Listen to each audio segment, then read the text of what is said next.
હાલો મિત્રો, આપણે આવી ગયા છીએ ઉઠીને અને તૈયાર બૈયાર થઈ ગયા છીએ. તો આપણે હવે જઈશું હે ને નીચે નાસ્તા પાણી કરી લઈ.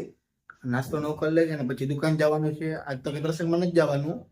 દુકાન જઈને બીજું કંઈ કામ આવશે તો ઠીક છે, શું એ તમને કહીશ પછી આગળ. તો બે ગયા હોય તો થેપલા હે, ચાલો નાસ્તો કરી લઈ પછી જાય દુકાન.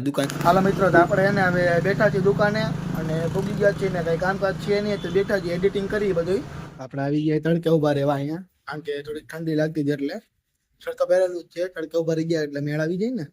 અત્યારે તો બધા હીટર આવી ગયા એટલે તડકાનું કોઈ નામ જ નથી લેતું એમ. આપણે ઉઠી ગયા ને અત્યારે આવી ગયા નીચે, ટાઈમ થઈ ગયો છે તો આપણે દુકાને લઈ જવું નથી, સાઈડ ઉપર જવાનું છે. આપણે ભાઈ પાઇપ લઈને સાઈડ ઉપર અને ત્યાં આપણે પીઓપી વાયરિંગ કરવાનું છે. તો જોઈ પાઇપ નાખશે કે નહીં નાખી તો ત્યાં જઈને ખબર પડે. અને ફાઇનલી ભોગી ગયા આપણે સાઈડ ઉપર. તો સાઈડ ઉપર આપણે ભોગી ગયા અને પીઓપી તમે જોઈ શકો ચેનલ મારેલી છે. અને કામમાં આપણે ને વાઈફાઈ નો વાયર ને ખેંચી, તો વાઈફાઈ ના વાયર ને ડીશ નો વાયર હશે એ ખેંચવાનો. પછી આપણે ફેન ના ચક્કર બધા ખોલ નાખ્યા એટલે ખબર પડે ક્યાંથી ક્યાં વાયર જાય છે. પછી ફાઇનલી ડીશ ના વાઈફાઈ ના બે વાયર ખેંચી લીધા અને આપણે ટેપ મારીને બૂટી દીધા છે. આપડા ભાઈ રવેશમાં ઉભા રહેવા આવી ગયા અને હવા ખાવા નતા એવા પપ્પા કામમાં હતા ને એટલે આપણે બહાર આવી ગયા. કીધું આપણે એકાદો ફ્લેટ લઈ લઈ તો કીધું ઘર બરાબર છે. થોડીક વાર થઈને તો ડબલું લઈને આવી ગયો. ये क्या हो गया? क्या सुन रहा हूँ मैं? એટલે ડબલાનું બીજું કઈ કામ નતું વાયર માટે. આમાં હે ને ભાઈ પાણી મારવું પડે એટલે સિલ્કી થઈ જાય એટલે ત્યાં પોગી જાય. હવે આપણે ઘરે જવાનો ટાઈમ થઈ ગયો અને આપણે ઘરે જઈશું હવે.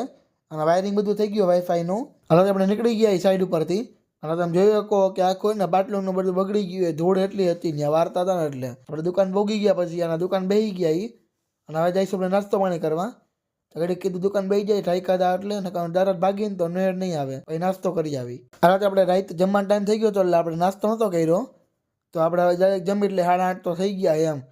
અને મળી આપણે નવા લોક સાથે કંઈ લગ્ન મગનમાં જવાનું હોય છે તો કહીશ તમને. બાકી નવો બ્લોગ હવે તો ડેલી આવી જ જશે.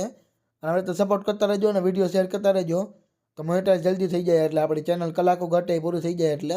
તો ચાલો મળીએ નવા બ્લોગ સાથે. Bye bye.